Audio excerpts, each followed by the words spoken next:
Welcome to Truth or Raps.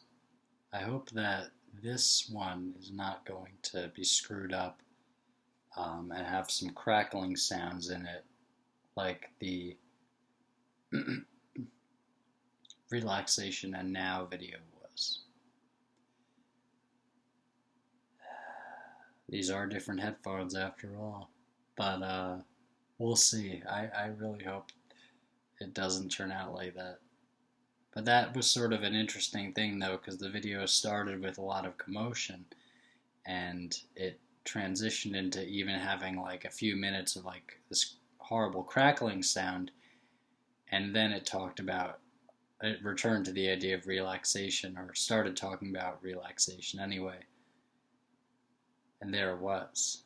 Now I have soup elsewhere in the house that I can go get.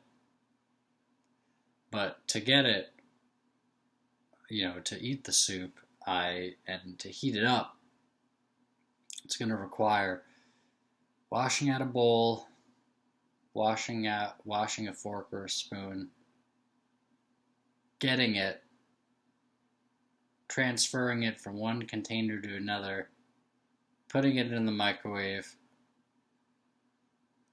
thinking about how long it should be in there, maybe I'll think about that beforehand, but sort of hanging around, kinda going back to check it, probably microwaving it for a little longer, but who knows. If I microwaved it for too long, then the microwave might have spills in it, and cleaning the microwave, finally coming all the way back with the soup, and sitting here and watching the Ricky Fitts Great Screen Heroes, American Heroes. Well, it is American Beauty, the movie, so he would be an American hero, a great American hero, but the collative learning video about that movie, which is just hypnotic. I feel about these videos what was once described to me as likely the feeling that someone had about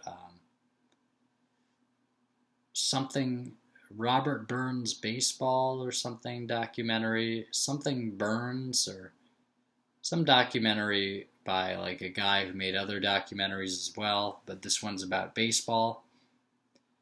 And somebody was describing it to me. They were like, I know you're not a big sports guy or whatever, but like this is more like just about how good the documentary is or something, and I think you'd really like it or something like that.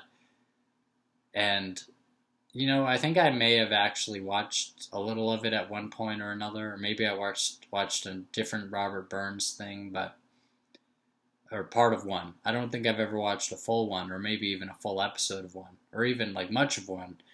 I don't tend to be like a documentary kind of guy, but this Rob Ager, interestingly enough, different Rob, this Rob Ager, and he goes by Rob, I think, but it's Robert Ager, and it's spelled Ager, Ager, but I think it's pronounced Ager. This stuff is really, he has a really,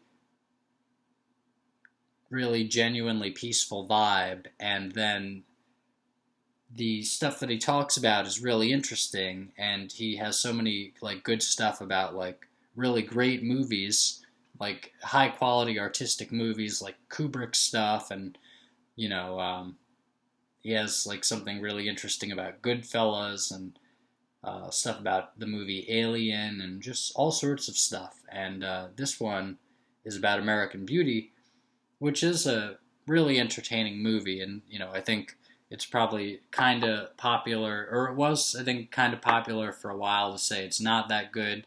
I think it's probably either it is or it's going to soon. I feel it. If it hasn't already, it might come back around and people will be talking about how good it is again. Sort of like the internet-y, Sin City is the best movie ever. Oh no, Sin City is crap.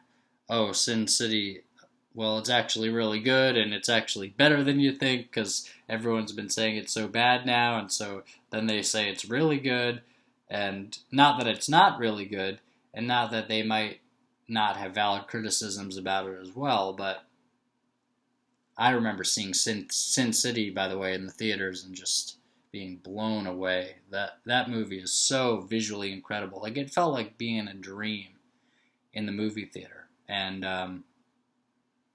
then when it came out on DVD, I got, I think, like the special edition, like the big one, and it was cool. But I think I watched it enough times, and like other people would put it on. Like I remember these kids in college, I only hung out with them like for the first few weeks maybe, and not even really that much in like the latter period of that time or whatever. But like one of them had like Sin City, and like he put it on like I think the first day, like maybe within the first like 20 minutes or something of me hanging out with them, and they were like the first people I hung out with in college. So like I went to their room and they had this like rum or whatever, and we were watching Sin City, and then the RAs came to the door. This was like the first fucking day I was there, I think. Like within the first hour, actually, interestingly enough, I think this did happen. Or maybe it was like the next day or something, but it might have been like literally the first thing. And so they had this rum or something, and we like took shots, and I was like, oh, cool, like somebody has alcohol in college. It's awesome. But they were the same grade as I was, so they had gotten it some other way, or some, I don't know how they had gotten it, but um, the RAs came, and like I went to hide the alcohol, but like it hit against the side of something. Actually, it was sort of like solid snaky of the RAs from that point forward, because or one of them anyway, she was the harder assed one. If it was just the guy RA from like my floor, she was the one from my floor too, though. I don't know. I don't know why she was up on the different floor because they were on a different floor, so each floor had its own RAs. But I think she was the one. I think she was the female RA from my floor, and the male RA was like totally the opposite. He was like the classic, like sort of camp counselor kind of guy, like the kind of preacher with a guitar singing about Jesus, like just this like sort of cool, like confident guy who had sort of a wholesome personality, but like he understood, like, you know, I heard a story of him like walking through the suite that was a group of like 4 or 5 rooms that somebody like a group of second year students had on that floor, and he like they had like weed all over their apartment apparently, or their like suite apparently, like they had weed and it probably smelled like weed and all sorts of stuff, and apparently like he just, and they probably had alcohol too, and apparently like he just literally looked at the floor as he walked through their suite to like get to wherever he needed to go to do whatever he needed to do, and then he looked at the floor on the way out so that he A was letting them off, but B, it was actually, you might say, well, that's sort of a deceptive thing for him to do, you know, sort of uh, ignore his duties as an RA. I hope this doesn't get him in trouble retrospectively. I don't know if it even happened, of course, but it was a story I heard. But you might say, well, it's sort of him, like, you know, disobeying his duties as an RA. He should have, you know, he should have looked. Like, if he had a suspicion about them having pot, especially, and he was in there, he should have been looking, or at least like not looking away. Rather, not looking. He shouldn't have been looking away. But it's like, in a certain sense, though, it speaks to an integrity because he wants to be honest. Like, in a certain sense, it's like he's walking through that suite not wanting to lie and not wanting to be put in a position to lie. But he thinks that they have drugs in there as well, or something, or alcohol, or whatever, and he doesn't want them to get in trouble. So he takes the happy medium and looks at the floor so that he's not lying when he goes out and says, I didn't see any drugs in there, because he was looking at the floor. Now, if he was looking at the floor, I imagine his peripherals might have caught something, or he might have walked past something that was sort of in front of him, like, who knows? But, so it might not have been totally honest, even in its deceptiveness in some sense, or in its flouting of his responsibilities in some sense, and a real sense too, because I think they were probably paying him to be an RA, or like paying his room and board for him being an RA. So it's like, you know, he was getting paid to do something that he seemed to be sort of flouting there. But in any case, like he was the cool RA, but this other RA, she was like kind of mean, and she was like she wanted to, well, not necessarily wanted to, but like she, if you had alcohol, like, and she knew about it. And by the way, people had like parties in their rooms and stuff. I don't know how they really got away with it, but maybe it got to the point where the RAs were like, all right, I'm not knocking necessarily if I just hear people like having fun. I'm gonna knock like if I have some actual real like suspicion to point to there. But anyway, she, I think it was her for some reason on this other floor, because I was in these other kids' rooms. This other kid's room, it was both of them in this room. They were like friends. They knew each other before college, but so they were like friends, and they were friends with my roommate who was like a soccer player or something. So in any case, someone knocks at the door. I hide the alcohol, but it clinks against the side of like the wooden bedpost or something that they have. And then we open the door, and she says, "I heard a clink," and it was like, "Oh no, oh man, oh man." So we were I guess we were intimidated enough, or we didn't want them to like search themselves or something. So like, or maybe I did it, and like they wouldn't have done this, but whoever did it, like they produced the alcohol for her, and then like we got minorly in trouble. It was like one strike, and it was like a three strike you're out system. I actually got two strikes. I was lucky not to get the third, but the second strike though was kind of BS, because I think they found like an alcohol bottle in my room, but I'm pretty sure it was my roommate's alcohol bottle, or it was somebody's bottle, but it hadn't been mine, and it had been, but I think it might have been my roommate's. I don't know, actually. Whatever it was, in any case, it had been left in like my roommate's drawer or something, but I think he had left at that point. Like he left a little early, and it was towards the end of the semester, and that was the last semester that he would stay there. I think he left because I think I saw him at the beginning of the next semester, though, maybe. But I had a new roommate the next semester, and I didn't move rooms. But I think he might have like told me at some point. I think I saw him in person, like in passing. Like it was just a chance occurrence, and he said, "Hey," and then he's like, "Hey, Matt," or whatever, and he's like, "Yeah, I'm leaving." Like I think he was from Australia or something. He's like, "I'm going back to Australia," but he had a friend who was there who was from California, and it seemed like he knew her. Maybe he just knew her, like he met her at college. But anyway, it was sort of solid snaky of the RA though, whoever, to say I heard a clink. It was like she was really like she was listening, and she I guess she concluded that it was an alcohol bottle clink, which it was. It was a glass bottle clink, or just a glass clink. And what's glass? An alcohol bottle. But anyway, the second time though, they had found it in like a drawer that was of my roommate's, but I think he had left at that point. Maybe he like went home a little earlier for the semester, but I was staying a little later before I left. But maybe like the classes had been done already or something. But anyway, he wasn't there, and so I was the only one there. But it wasn't in my dresser. It was in the opposite dresser. And somehow I don't even know how they found it. Like maybe they were just going through the room to make sure that his side was cleared out or something. It's weird that they would do that before I left, which would have been in the next week or so probably, or the next couple days maybe. I don't know. But oh, you know what? No, I know what I think I know what it was. I think I do. So it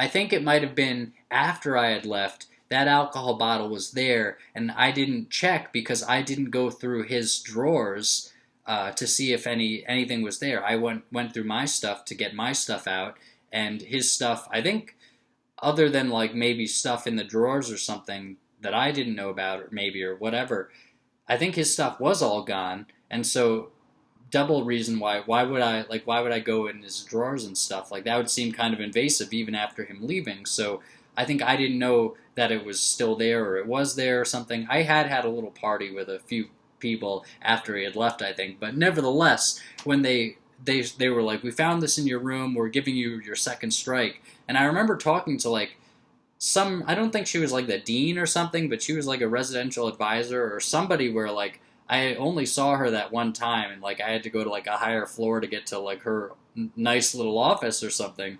And I was like, you can't prove that that was mine. Like I didn't know that that was. I think I said like I didn't know that that was there, and that was in his drawer. So you can't prove that that was mine. And she's like, well, we don't have to prove it. Like that's not how it works with the college like giving you strikes and stuff. And I think I was like, well, that's not fair. And by the way, that's not fair is a good response.